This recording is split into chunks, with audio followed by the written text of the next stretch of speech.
चला जय भीम मित्रांनो, आज तुम्हाला दाखवते आमच्या एरियातली पुन्नू. आमच्या एरियातली पुन्नू म्हणजे ही आहे. आमच्या एरियात लहान मुलांनी हिला पुन्नू नाव दिलेलं आहे. बघायला किती सुंदर दिसते नाही. हिच्यासोबत बोलतात, खेळतात. आमच्या एरियात एक टुकटुक नावाचा मुलगा आहे, तो बोलतो, खेळतो हिच्यासोबत.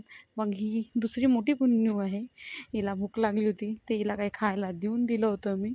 त्यानंतर बघा ना कशी बघत आहे ती, आणखी काही भेटेल का खायला, पोळी वगैरे असं काही म्हणत असेल. त्यानंतर बाया आणि माणसं खूप जमा होते. तर मला काय जास्त जाग गेली बा तिथे बघायला काय झालं बा म्हणून. बघते तर आजचे प्रमुख पाहुणे होते नागदेवता, तुम्हाला समोर दिसेलच. बघा नागपंचमीला न येता ते आता पधारलेले आहे.